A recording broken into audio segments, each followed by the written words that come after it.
Bienvenue sur CivilNet. Mon invité aujourd'hui est Hovik Etemesian. Monsieur Etemesian est le chef, donc le directeur à Mossoul du Haut Commissariat des Nations Unies pour les réfugiés en Irak. Et ensemble, nous allons parler de la situation du pays en ce moment en Irak. Bonjour. Donc la première question, c'est l'Irak a traversé de nombreux conflits, des périodes de guerre civile, d'invasion. Et la dernière en date, c'est celle de la présence de Daesh, donc de l'État islamique sur le territoire. Dans quelle situation se trouve actuellement le pays et quelles sont les conditions sécuritaires? Heureusement que la guerre contre Daesh est terminée. Donc là, aujourd'hui, c'est mieux qu'il y a un an et demi. Par contre, la situation reste difficile. Il y a un processus politique qui n'est pas nécessairement réglé. Il y a eu des élections, mais il y a toujours des problématiques politiques. Il y a beaucoup d'acteurs sécuritaux, militaires, armés dans le pays. Toujours des pochettes de ISIS, donc du coup des problèmes sécuritaires. En fait, ces derniers jours, on a eu en fait quelques incidents sécuritaires à Ninive et à Mossoul liés à Daesh. Donc ils ont commencé un peu à bouger encore une fois. Et aussi, on a des mines aussi, donc ça existe. Donc la guerre est finie, je dirais. Le conflit, on ne sait pas encore. C'est encore un peu sensible. Oui. Quelles sont les conditions de vie dans les camps de déplacés? Donc, ce sont des camps dans lesquels des personnes qui sont victimes de la guerre ont été forcées de quitter leur territoire, leur maison, pour venir dans des camps temporaires. Donc, quelles sont les conditions pour eux là-bas dans ces camps? Et puis à Mossoul, qui sont ces déplacés? Quel genre de profil ont-ils? Et puis combien sont-ils? En fait, durant la guerre, on a eu plus qu'1 million de déplacés. Une bonne partie des déplacés ne sont pas logés dans les camps. Ils sont partis à l'est de Mossoul et ils ont logé dans des habitations, ce qui était bien parce que pour nous, les camps, c'est la dernière option. Aujourd'hui, on a à peu près 300 000 et quelques déplacés qui viennent de partout de Ninive. Donc, Ninive, c'est le gouvernorat dans lequel Mossoul est la grande cité de Mossoul. Donc ces gens-là en fait, c'est des Irakiens qui ont quitté leur village et ville à cause de la guerre, qui sont dans les camps maintenant, qui ne peuvent pas rentrer parce que le conflit n'est pas nécessairement terminé, parce qu'il y a des endroits où il y a des conflits ethniques, religieux. Il y a des villages où il y a des villes et villages qui sont dominés par certaines milices qui empêchent que les gens rentrent. Et aussi, il y a pas mal de gens qui ont perdu d'abri, donc leur maison est détruite, donc du coup, ils ne peuvent pas rentrer. Les conditions dans les camps sont difficiles. Pour nous, les camps, c'est la dernière option. On ne peut pas remplacer la maison de quelqu'un dans un camp. C'est un milieu très synthétique, ce n'est pas organique. Et donc, du coup, la vie, même si on est dans les standards humanitaires, c'est des standards minimes pour préserver la vie et la dignité des gens, mais il n'y a pas un camp qui peut remplacer la maison de quelqu'un. Et donc, du coup, la vie est difficile et les gens veulent rentrer, s'ils peuvent. Justement, l'UNHCR s'occupe, donc gère ces camps. Quels sont les problèmes auxquels vous êtes le plus confrontés, ou en tout cas les problèmes les plus importants auxquels vous êtes dans le cadre de votre travail le plus confrontés? Est-ce que c'est un problème d'eau, de services, d'appointement, je ne sais pas, ou est-ce que c'est la nourriture? Est-ce que c'est les conflits qui peuvent naître aussi au sein d'un camp? En fait, les camps sont comme des villes. Et donc, du coup, les problèmes que tu peux imaginer dans des villes, tu vas les avoir dans les camps. Les écoles, les routes, l'électricité. La différence, c'est que malheureusement, dans un camp, donc la ville, quand même, les habitants d'une ville, ils ont une certaine indépendance. Ils ne dépendent pas de tout de l'État. Dans les camps, il y a une grande dépendance des organisations humanitaires. Et donc, du coup, si on a, par exemple, un manque de financement pour la bouffe, ça existe partout dans le monde où parfois on a de manque de financement, ça a un impact direct sur les problèmes dans le camp, parce que si tu as un manque de bouffe, les gens ne sont pas heureux, quoi. Donc les problèmes dépendent vraiment du camp, mais tu peux imaginer que toutes les problématiques d'une cité, tu peux les avoir dans le camp. On parlait des camps et je disais que c'était des abris, des solutions temporaires, mais ça devient de plus en plus des solutions à long terme. En tout cas, pas des solutions, mais en tout cas des projets qui tirent sur le temps. Quelle est la raison de cette situation, justement? En fait, c'est vrai parce que nous-mêmes, quand on construit des camps, comme j'ai dit, c'est la dernière option. Et pour nous, les camps sont temporaires. Et donc, quand on est en train de construire les camps, nous, on dit que ces camps-là sont temporaires. Le gouvernement hôte dit que c'est un camp temporaire. Et les déplacés ou les réfugiés eux-mêmes veulent rentrer. Donc, pour eux aussi, c'est une tente, c'est temporaire, c'est pas une maison.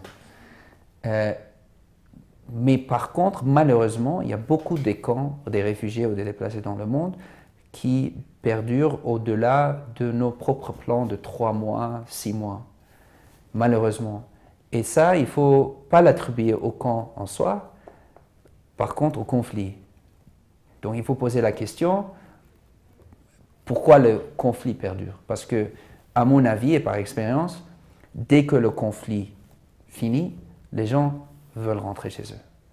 Et le camp et la situation des camps est tellement mauvaise par rapport à la maison que les gens veulent rentrer, ils vont rentrer. Donc la question est pourquoi les conflits perdurent, mais ça c'est une autre question. Malheureusement, ce qu'on voit, c'est que tant que les conflits continuent, la vie des camps continue. Et le plus que les gens passent du temps dans les camps, le plus qu'ils perdent le potentiel d'avoir une vie normale. Il y avait un article dans lequel vous disiez notamment qu'il y a aussi un autre effet, celui du retour au camp, c'est-à-dire que ce sont des personnes qui ont quitté le camp pour retourner sur leur territoire et là où se trouvait leur maison. Et face au chômage, du fait qu'il n'y ait pas de travail, et je crois même qu'il y a une augmentation du chômage dans cette région-là, ils se sont sentis forcés de revenir au camp, puis faute de moyens. Donc à quoi c'est dû? Donc ça va au-delà du conflit. C'est les conséquences du conflit, mais maintenant ça devient un problème interne au gouvernement. Correct. Et le conflit, c'est un problème. Et donc du coup, oui, le fait que les gens manquent des moyens de survie ne doit pas être considéré comme quelque chose de différent, tellement séparé du conflit en soi. Et c'est vrai, c'est vrai. En fait, une partie des gens essaient de rentrer, ils ne peuvent pas parce qu'il y a des milices qui les empêchent, donc ils reviennent. Il y a des gens qui partent, qui restent pour quelques semaines, ils n'ont pas de moyens, mais aussi ils sont harcelés par certaines milices, ils reviennent. Parfois, il y a des gens qui y vont, restent, et ils n'ont vraiment pas de moyens pour payer l'électricité, l'eau. Ils doivent louer des maisons et ils n'ont pas l'argent, donc ils reviennent au camp. Mais tout ça, pour moi, c'est lié au conflit. Parce que si le conflit s'arrête, l'on peut imaginer qu'on aura une économie, l'État pourrait bien soutenir son propre population et les gens pourraient rentrer. Donc, vous avez aussi donc, longtemps travaillé dans d'autres pays aussi, puisque vous avez travaillé 2 ans et demi en Irak, mais avant ça, vous avez été en Jordanie aussi. Quels sont les changements positifs que vous voyez en travaillant pour les Nations Unies? Est-ce qu'il y a déjà des changements positifs? En tout cas, est-ce que vous voyez une fin à ce processus, à cette crise des réfugiés, ou en tout cas à ce conflit qui est toujours en permanence continuelle? En fait, ce qui est positif, c'est les gens. Les gens qui conservent, c'est des gens. Mon expérience avec les réfugiés et les déplacés, c'est une expérience tellement positive. Parce que c'est des gens, on généralise ici, mais ce que j'ai senti, c'est qu'il y a un optimisme et un attachement à la vie qui est énorme et qui est très positif. Et quand tu vois les gens qui sont dans la misère et ils maintiennent un sourire et ils ont un attachement à la vie et ils espèrent le mieux pour eux, pour les enfants, pour le futur, ça te donne, c'est un esprit très très positif qu'il t'enseigne en fait. Donc ça c'est quelque chose de très positif. La résilience des gens est quelque chose qui m'apprend beaucoup et qui, j'espère, me rend plus humble. D'autre côté, ce qui est négatif, c'est en fait c'est les conflits en soi, c'est-à-dire comment est-ce que en 2019 on peut toujours parler des guerres et de la misère humaine causée par les humains et ça perdure, ça n'arrête pas. Est-ce que ça fait partie de la culture humaine? Je ne sais pas. Donc, ce qui est négatif, c'est ce cycle de violence qui continue, qui perdure partout dans le monde. On espérerait que ça s'arrête un jour, parce qu'il y a tellement de potentiel qui est perdu à cause de ce conflit-là. Donc, l'optimisme et cette négativité n'efface pas pour moi l'optimisme des gens qui t'enseignent beaucoup.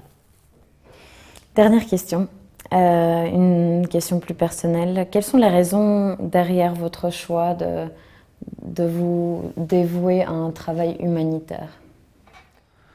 En fait, c'était pas quelque chose planifié, mais quand j'étais jeune, j'étais intéressé par les droits de l'homme. Et donc j'ai commencé à être un volontaire dans une organisation des droits de l'homme au Liban. Et du coup, j'ai décidé de faire la spécialisation universitaire sur le genre et construction de la paix à l'Université de paix des Nations Unies. Et de là, j'ai commencé à être encore plus intéressé sur les questions humanitaires. Et donc ça, c'était, voilà, l'un a mené à l'autre.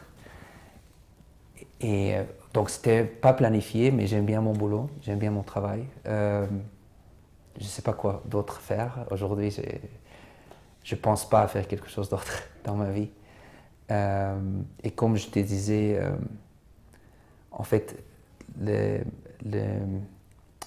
l'opportunité de pouvoir rencontrer des gens merveilleux partout dans le monde qui te donnent un peu l'espoir de vie et de la positivité.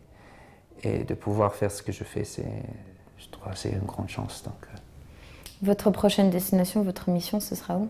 je serai à Genève. D'accord. Merci beaucoup pour cette discussion. Merci à vous d'être restés avec nous et puis continuez à suivre CivilNet.